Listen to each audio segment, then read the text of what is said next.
Welcome to Newswatch 12 at 10. I'm Justin Benny. Across the country, health experts have said one of the biggest keys to ending the COVID-19 pandemic is getting the vaccine into the arms of as many people as possible, as quickly as possible. And lately, there's also been a focus on making sure the vaccine that is available goes to those who need it most.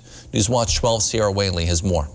The question on everyone's mind is, when will the COVID-19 vaccine become available and distributed to the public? But as rollout continues, other problems like new variants of COVID rise and slow down push out to get them into the arms of people who really need it. And because of this, UW health experts say the sense of normalcy won't be here for a while. A 60-year-old diabetic individual, unless they are eligible through their employment, is not currently eligible. Dr. Matt Anderson from UW Health addresses eligibility across the state of Wisconsin and how emergency use authorization could come into full effect. My understanding right now, through consideration for when they would actually file for an emergency use authorization. So we've heard that could occur as early as the end of the month, which would mean then you're probably looking a couple weeks beyond that and looking into March before vaccine would become available. Now more conflict rises due to non-phasers getting vaccinated, or in other words, individuals who haven't reached their eligibility phase. Once the vaccines are out of the freezer,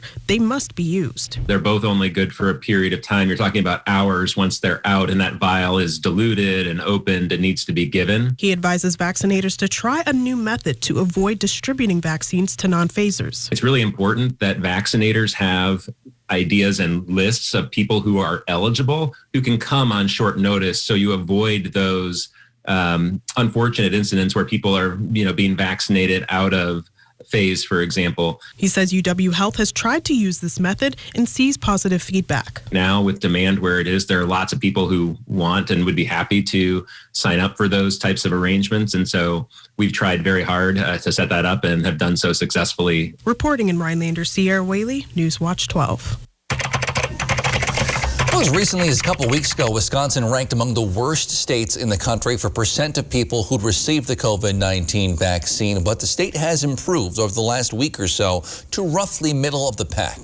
DHS reports the number of vaccinations last week nearly doubled any other week before then. They report about 580,000 doses of the vaccine has now been distributed across the state. They say about 109,000 people in Wisconsin have now completed their two-shot series. As for the actual number of cases of COVID-19 statewide, they've been dropping now for more than 3 weeks straight. Today, DHS reports just over 1,000 new cases of COVID-19. Daily reported death numbers have also been dropping, though not as sharply. Today, DHS reports 40 new deaths statewide, dropping our daily average for the last week down to 28.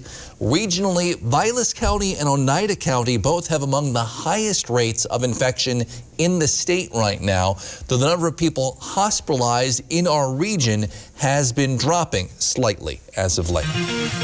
All right, outside, Jeff, it's going to be a busy week in the weather department. Yeah, this color is not familiar this snow season. This is a winter storm watch in effect for us for late tomorrow night into early parts of Friday, as there is snow on the way. It could be heavy at times on Thursday. And this is what that looks like. A widespread 4 to 6 inch snowfall is likely beginning early on Thursday morning, continuing until Friday afternoon. And then lake effect snow kicks in behind that, especially for Vilas County north of the UP. So here goes that system now. It's not just going to be snow for us on Thursday. Also, wind. The northwest wind could gust near 30 miles per hour with moderate snow falling at times on Thursday. We'll be shoveling this one, especially throughout the day on Thursday into Friday morning.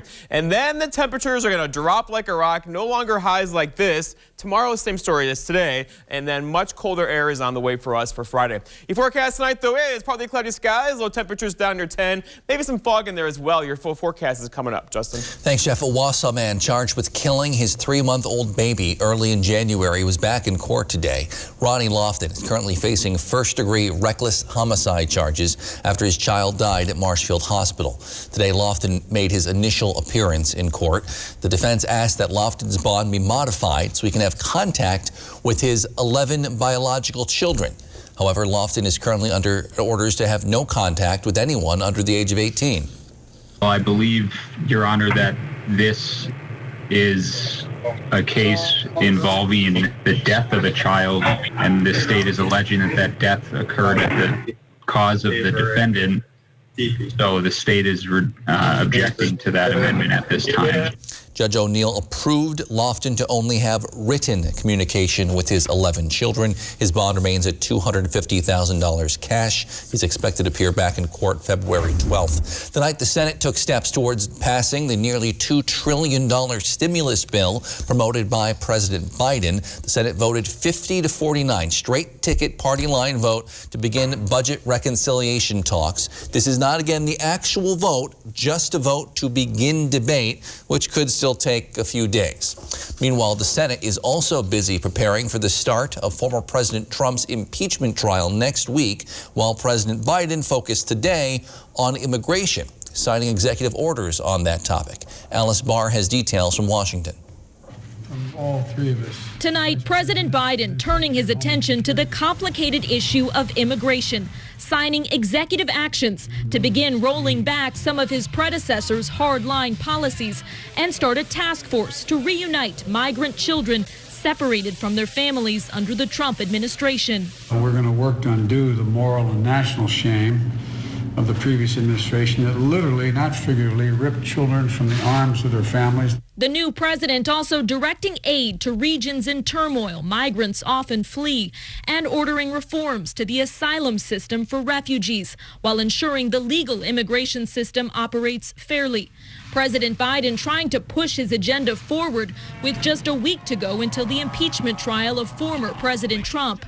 House impeachment managers today filing an 80-page brief accusing the former president of being, quote, singularly responsible for the deadly siege on the U.S. Capitol, asserting he, quote, summoned a mob to Washington, exhorted them into a frenzy, and aimed them like a loaded cannon down Pennsylvania Avenue. The Trump legal team denying he incited the mob and arguing his fiery remarks directly before the riot were protected free speech. The defense also claiming the Senate lacks jurisdiction to put an ex-president on trial since he can't be removed from office. House managers say the former president must be held accountable. A constitutional and political showdown that threatens to overshadow President Biden's priorities. In Washington, Alice Barr, NBC News. Well, it's been a slow start to snowmobile season for many folks in the Northwoods, but that's not the case everywhere. We'll show you one place where business has been booming this year. But first, Jeff's in with your full forecast, including when some more snow is headed our way. You're watching News Watch 12, proud to serve Crandon and folks all across the Northwoods of Wisconsin.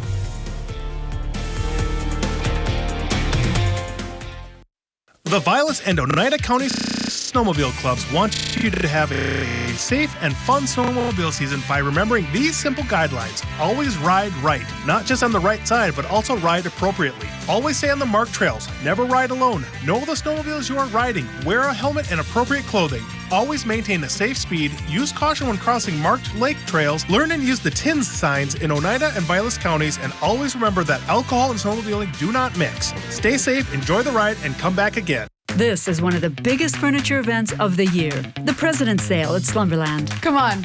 Slumberland Furniture has the best prices around on all sorts of furniture. And right now at our President's Sale, everything is an additional 25% off our already low price. This is totally you. Oh. Yeah, this is the winner. Well, hello, Slumberland. Get your look for less at the huge President's Sale at Slumberland. Unused prescription opioid pain medicines can spell many things. Risk if they're taken by someone they weren't prescribed for. Harm if accidentally taken by a child or a pet. And overdose if they're not used as directed. They may be hiding in your home, in bathrooms, kitchens, or anywhere. Why put your family at risk? Safely dispose of opioids before they can do harm.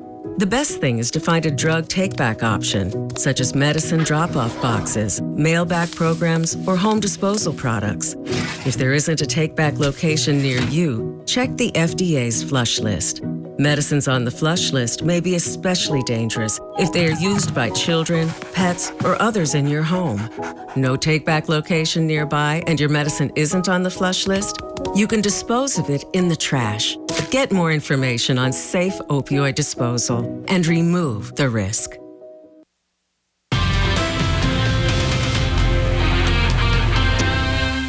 are, pull up a chair, pour yourself a drink. We have a lot to get through tonight. First off, here is a winter storm watch in effect for late tomorrow night into early parts of Friday for snow. If you're in blue, expect 6 or more inches of snow by early Friday morning. Here's that map. It'll be revised a bit tomorrow, but the general picture is a widespread 4 to 6 inch snowfall is on the way beginning early Thursday morning into Friday afternoon. And this will slow your roll and disrupt things on Thursday for sure. And then behind this system, some much colder air is on the way. We have a lot to get through on Thursday into Friday. Out there right now, though, lots of clear skies across the area as we speak, but that'll fill in again tomorrow. We'll go with mostly cloudy skies tomorrow as there's lots of instability to the west of us right now. Our system is right here. It doesn't look like much, I know, but it will begin to tomorrow as it takes shape and moves our direction. And it's going to take a path across southern Wisconsin. That puts us in a favorable spot for heavy snow. And you know it, all season long, basically, these have been going to our south, right? Across central Illinois. That put the heavy snow in the Milwaukee, Madison, Chicago area. This one is not going to do that. It's going to make a beeline, basically, for southern Wisconsin. North and west of the lows, where you get the heaviest snow. That's where we are. It'll begin snowing on early Thursday morning. Behind this system, though, then the cold air really floods in for us on Friday. Yeah, we're going to feel this, but first, we could get some lake effect snow because Lake Superior is still wide open with not much ice out there at all. In fact, only 10.7% ice covered the Great Lakes total, and much of that is actually in Green Bay. You see the red there? That's where the ice is right now. A little bit in Lake Erie, Ontario as well, but overall, the Great Lakes are wide open, open for business in terms of lake effect snow. If you get the right wind trajectory, we're going to get that beginning Friday, maybe even into Saturday morning for lake effect snow further north. Okay, so then we're going to say goodbye to temperatures like this because today we had highs near 30. We'll do this again tomorrow and maybe even early on Thursday before things really change. And watch that purple Barney color right there. Here it comes. This is going to sit and spin over us for several days, probably through next week. And under that, some days we'll have high temperatures below 0 with low temperatures near 20 below. In fact, here's that trend. Close one eye if you have to. So 33 tomorrow, 30 for Thursday, 9 for Friday, but dropping through the afternoon. And then those are high temperatures near 0 Saturday, Sunday, Monday, Tuesday, and probably into Wednesday and Thursday as well. So let's just embrace it. Here it comes. We got to get through it, right? It'll be fun going into the weekend. Your forecast then for tonight, though, is partly cloudy skies. There could be some dense fog in there tonight, which could make things slippery for tomorrow morning. Look for low temperatures down near 10 and a north breeze around 5. For tomorrow, it's Wednesday, mostly cloudy skies and breezy. You'll notice that wind gusts near 25 tomorrow with air temperatures near 33. Will make it feel much colder through the afternoon. And then looking ahead, your 7-day forecast by Northwoods Furniture and Mattress shows, okay, tomorrow you're all good. Thursday morning, the snow starts. The heaviest snow is going to fall midday Thursday into Thursday evening. Then the front's going to come through, transition to some lake effect snow showers on Friday morning. Temperatures will then drop, and we're going to stay low. And how low can we go? Say 20 below on Sunday morning. Justin? Whew, thanks, Jeff. Snowmobile trails just recently opened in Oneida County. Langlade County's planning to open in a couple weeks. But up north in Mercer, trails have been open since before Christmas, attracting sledders from all over. Newswatch 12's Morgan Johnson spoke to local business leaders there about what that means for the community. On a normal day, Jim Colino would be cleaning the counters and making sure everything is stocked up. But this year on his off days, he's getting everything ready for the next day. You can never guesstimate how many people you're going to end up getting or what they're going to eat and, you know, what your inventory is going to be. Jim Colino is the owner of Lazy Ace Saloon in Mercer. He just opened last November and he had no idea what he was in for. As if opening in the middle of a pandemic wasn't enough. It's very overwhelming for the first time, seeing how many people are coming in, and you look outside and see how many snowmobiles are parked out there and everything. Having vacationed here for most of his life, Colino knows Mercer is known for its scenery and its snowmobiling. The trails open much sooner than other counties on December 23rd. They're fun people. They're out having a good time. They realize there's not as much snow as we normally get, but they're still out there riding. and making the best of it. Colino serves roughly 300 customers every day, a good chunk of them traveling by sled. And it's no wonder, because Hank Joustra, president of the Mercer area snowgoers, says they're seeing a lot more snowmobilers this year. Brought in 5 new drivers to keep up with the conditions that we have, and we're seeing a great influx of snowmobilers and also having a lot of compliments on the trail system. A normal day for Joustra means going through the volunteer drivers' trail reports to see what kinds of conditions are out there. Each groomer has their own route, and most of them are out at night. Thank you, groomer driver, for sure. They all give up their life at some point in time to sit here and drive in a big tractor. Whether it's Jim serving old fashions at the saloon or Hank keeping track of the trail conditions, they both play an important part in making Mercer the place to snowmobile. It's the woods, the water. It's what you come here to see. You leave the city and you get out in the woods and you're surrounded by trees, and it's also the people. Reporting for Newswatch 12 in Mercer, I'm Morgan Johnson. A local high school standout has signed on to play at the next level. We'll introduce you to her and tell you where she's headed after the break.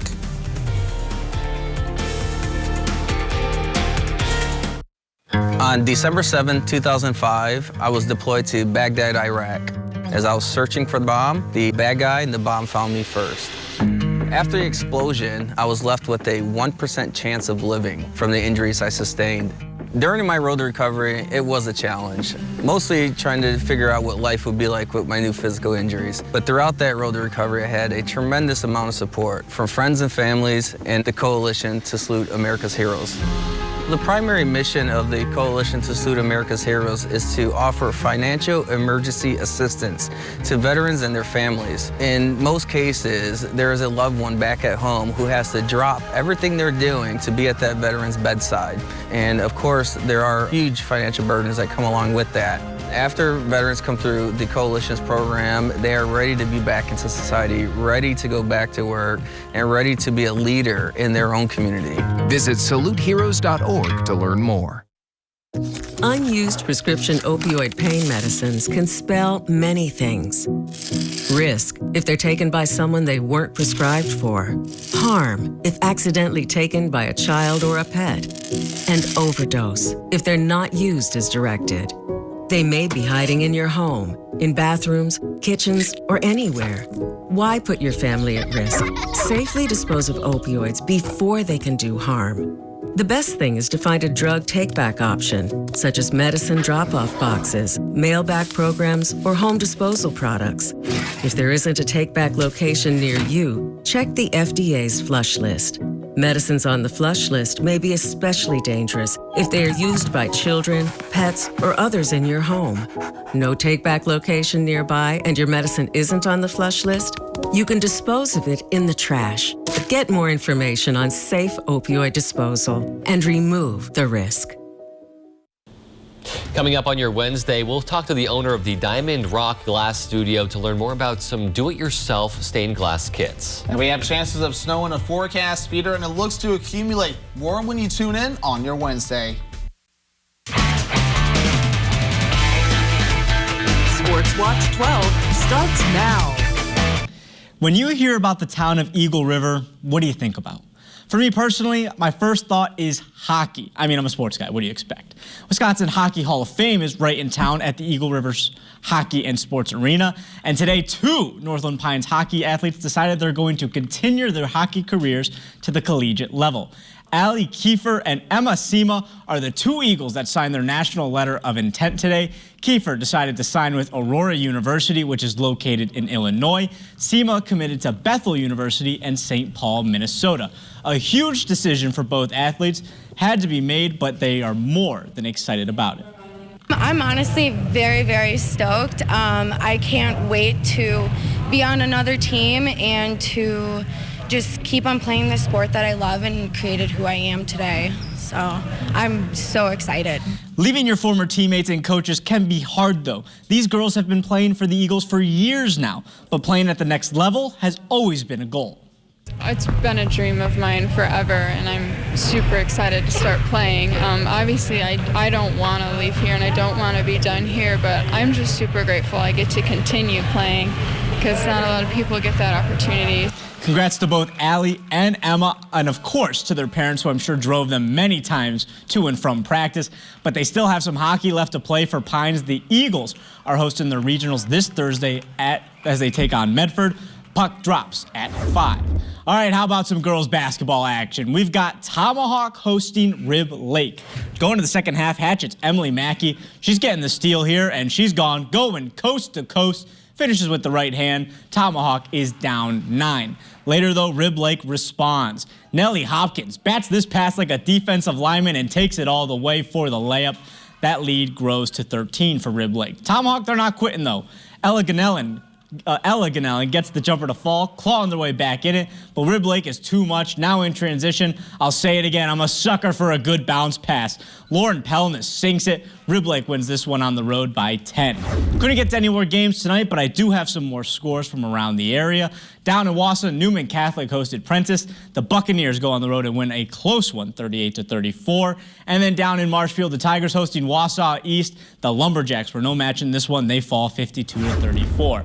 Now to the boys' side, the Leona Wabeno Rebels hosted the Elko Hornets. The Rebels are able to win this one at home, 64-52. Then in Medford, the Raiders keep on winning. This time they take down Wausau West, 48-43. Now, I don't know if anyone saw the fan getting into it with LeBron James last night. If you haven't, next commercial break, you gotta Google it. It's just hysterical. But even with this happening, LeBron said that he didn't care about it because he misses the fans that much. And that could be coming back to Milwaukee.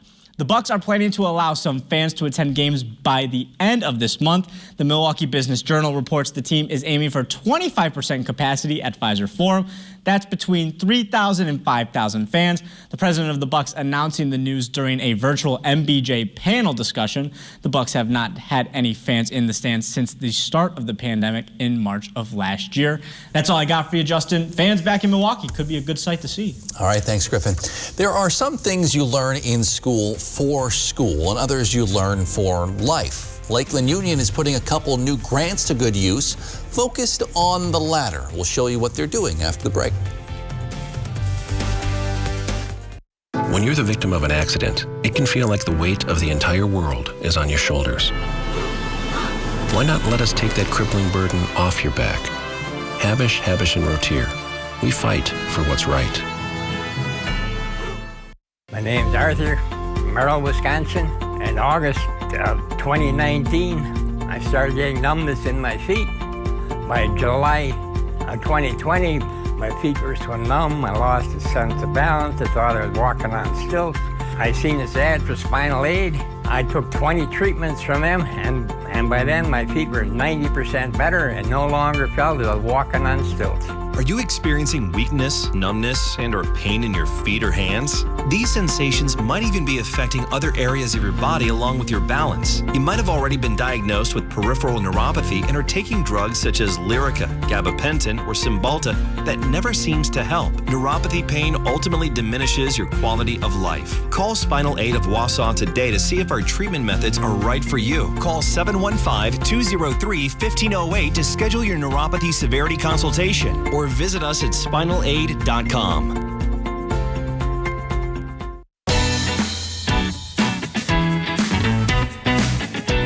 Play your way. Dine your way.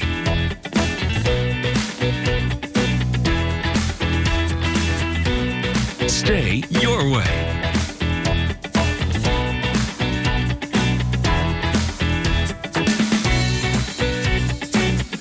Ho-Chunk Gaming Wittenberg.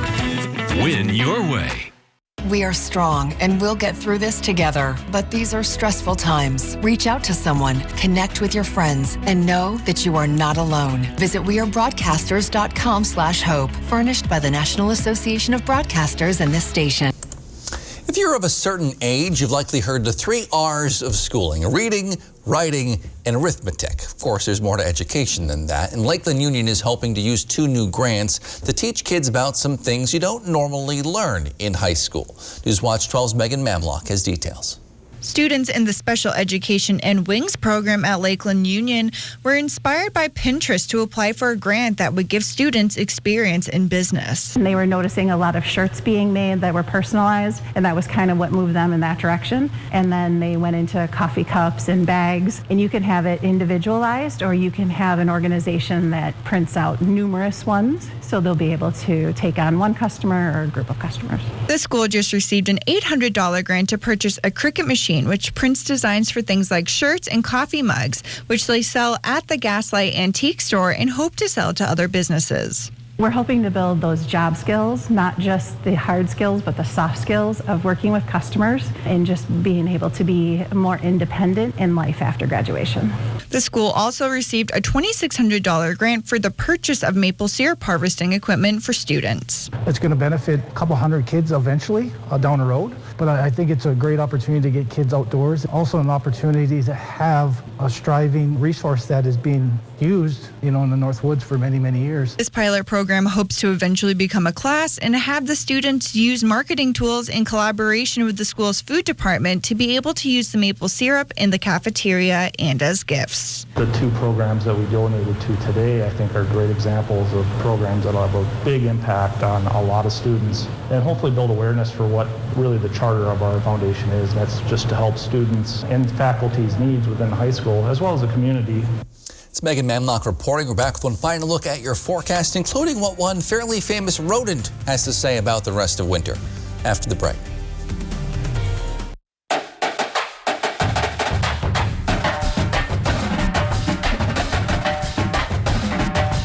Exciting things call for a drum roll, like this new offer on one of Wisconsin's favorite lotto games. It's Badger 5 with Lightning Ball. During February, there's a 1 in 3 chance that a Lightning Ball strikes a play. When it does, players get an extra number, which means better odds of winning a prize. Jackpot not included, only in February. This exciting offer from the Wisconsin Lottery is going fast. On December 7, 2005, I was deployed to Baghdad, Iraq. As I was searching for the bomb, the bad guy and the bomb found me first. After the explosion, I was left with a 1% chance of living from the injuries I sustained. During my road to recovery, it was a challenge, mostly trying to figure out what life would be like with my new physical injuries. But throughout that road to recovery, I had a tremendous amount of support from friends and families and the Coalition to Salute America's Heroes. The primary mission of the Coalition to Salute America's Heroes is to offer financial emergency assistance to veterans and their families. In most cases, there is a loved one back at home who has to drop everything they're doing to be at that veteran's bedside. And of course, there are huge financial burdens that come along with that. After veterans come through the Coalition's program, they are ready to be back into society, ready to go back to work, and ready to be a leader in their own community. Visit saluteheroes.org to learn more. Welcome to the show. I am Ellen DeGeneres. You will be my virtual audience. Somebody cough. I heard a cough. Every day, Hollywood's biggest stars and your favorite games. I wouldn't have missed it for the world. Ellen's season 18 is so big. That's not as big as I thought that would be. Ellen, weekdays at 3 p.m. Hi, I'm Justin with Miracle-Ear of Wausau. If you're struggling to hear your favorite news or entertainment shows, stop in and see me for a free hearing test. Well, today, of course, was Groundhog Day. The Inner Circle says Punxsutawney Phil saw his shadow this morning, meaning 6 more weeks of winter. No crowd at Gobbler's Knob this year, though they did pipe-in crowd noise for the event, which has been going on there since 1886. Unlike North Central Pennsylvania, I think by Northwood standards, 6 more weeks of winter might constitute an early spring, Jeff. We had snow on Easter last year. I think you're right. All right, well, here we go. Many of you have waited patiently for this. Snow is on the way. Not tonight, not tomorrow, but for Thursday into Friday morning, a widespread 4 to 8 inch snowfall is on the way for us beginning, again, again, late tomorrow night. We're talking after the 10 o'clock news tomorrow evening into early parts of Friday. This will definitely slow you down. So here it is, the advisories for tomorrow. They kick in late tomorrow night. These will likely be expanded in some way tomorrow to include a winter storm warning for 6 inches or more of snow, which has not happened very often at all, as you know, this winter. So the trails will get a boost this Thursday into Friday, and then some really cold air moves in. This snow is not going to melt or go anywhere. Thursday, a high of 30 with some snow showers. Friday, a high of 9. Lake effect snow showers falling through the day. And then those are temperatures, high temperatures near 0, pretty much through the weekend and through much, if not all, of next week. Be a little chilly. I'll bring in the hot cocoa. Yes. All right, thanks, Jeff. Thanks for joining us on Newswatch 12 at 10. The Tonight Show starring Jimmy Fallon is next. Have a good night.